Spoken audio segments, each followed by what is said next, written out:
Hi, this is Tim Guy here again with another video. Here to look at another thing that I use in my classroom to see how accessible it would be for a general online audience and those students who may have different impairments. This is basically my teacher webpage. It's called a Schoology account or a Schoology webpage. And basically what it is it's a learning management system that we use at Spring Grove in general for our students. So this is just one of my classes. This actually is something I wanted to assess because it's new to me this year, and I'm just starting it up with one of my classes. So I kind of have a little bit of material in here and just kind of looking at how accessible it is and what I would need to change and what are some things that maybe Schoology needs to add in order to fix what's going on here.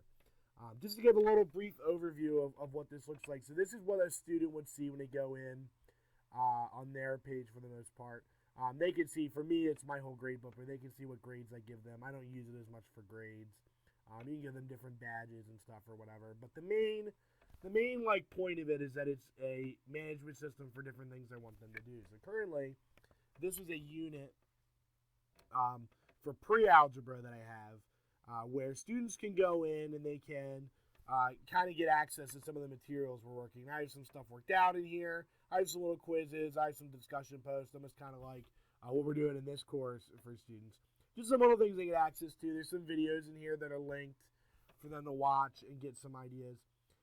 So some of the things I like about this Schoology webpage that I think are accessible is, one, again, I said this in my other video, but I'll say it again. One of the big things I got out of the readings, all the different, from the book to the websites, is that you want to have as many options available for students. You want students to have as many different ways to get the material so that they can find what's accessible for them and get access to it. And one of the things that's nice is that I can link whatever I want into the Schoology account. So you can see here I have a YouTube video linked in here.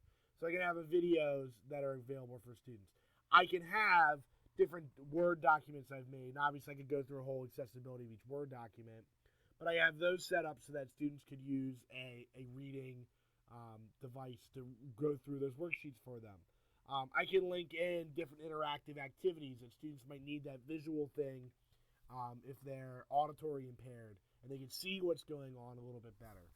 So this kind of provides a nice place for all that to happen for students. So that's one of the big positives I like. It also gives me a chance. What's really nice about Schoology is that you can individualize a lot of the things that you're doing. So even this, all of these materials, I can push out to certain students. I can say that I only want, of course, I'm going to go to the wrong spot because I did this a while ago, but I can go to different spots and basically say, hey, I only want these students to have access to this, and I want these students to have access to this. So in terms of differentiation, you can do some really nice things where, hey, I know this student really needs access to a special auditory thing that I've made that really helps them learn this material. Let me send this to them. Oh, maybe this student needs some extra practice that my other students may not need. I can just link them to this extra practice so they get that extra help that they need. Maybe they need it broken down a little bit more than some other students. I can link that to them. Maybe this student is excelling and is going beyond my expectations, and I can link them something that is a little higher expectation for them. So that what's really nice is you can create these groups in here, and you can kind of just send the specific things that you want to each group. So that's another thing I think, in terms of accessibility and differentiation, is an awesome tool that's in here. Going through some of the checklists and looking at some of the things that aren't so great, one of the first things I noticed is just in terms of the kind of strict sizing of the web page, and it doesn't allow a lot of changes for the student. The student can't make these a lot bigger. They can't really like scroll in and scroll out. And that's something that for students who might have visual impairments, it might be hard to kind of see all this different things that are going here. I also don't know, I tried to look up, but I couldn't find anywhere how speech pattern software works with the Schoology website. So that'd be something I would want to research further, and I'll probably keep looking to see if I can find that. But even beyond that, even if it doesn't work with the main page, Some of the other issues are within what you would link in. So in my actual one I have linked in, you'll notice I have a lot of PDFs linked in here. And I did not, if you look at the PDF accessibility kind of guidelines, I did not do almost anything on there that would be accessible for a PDF. So reading software would probably not be able to work with it. I did not do any of the equation editor things that you can do to make a Word document or a PDF accessible to speech. So that's also an issue in terms of, teaching mathematics. I want to make sure I use an accessible equation editor versus the one that comes with most Microsoft products naturally that's not accessible to those speech software. So that's some of the big things that I'm noticing here. Also, you can kind of look and see the colors. For a student who might have some difficulties with colors, there is some differentiation with the colors.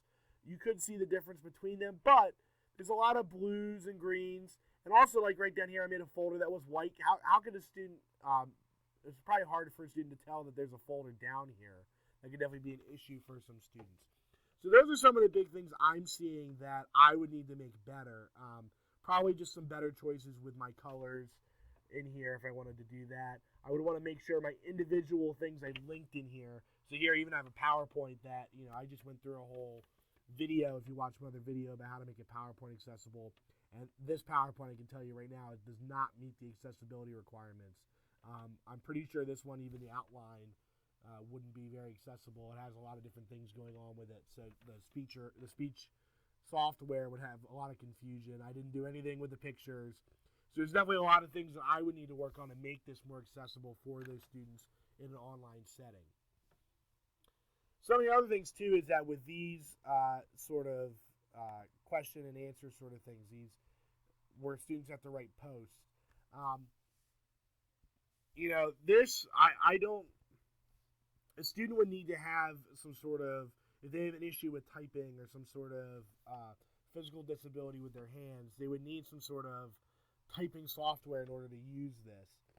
And I don't know how accessible that is with Schoology. So definitely kind of researching more. I know on the online accessibility things we saw, we talked a lot about D2L and the different things you can do to make D2L accessible.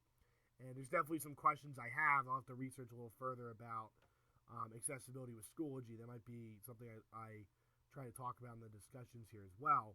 Because I would want to see how accessible those things are with this.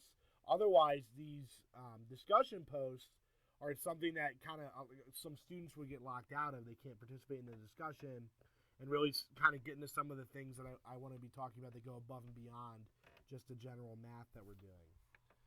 So that's my Schoology page. I would love to hear from anybody who watches this, who uses Schoology, what they think about making it more accessible. There definitely are some questions I have and some things I'll be researching and looking into. But definitely the big things are, I would have to make sure that all the things I link in are accessible, the PDFs, the Word documents. Of course, now it's not loading. That goes. All those things. I would want to make sure, even this, you have to click on this little arrow to gain access to all this, and then click on this little arrow to gain all the access. That could definitely be a difficulty for some students to get into that material. So there's definitely some things that could need working out in terms of making this accessible and making it obvious where to go and what to do. So that's my Schoology page, and I'll definitely have to do some more research and see what I can do to make this a more accessible page for everyone.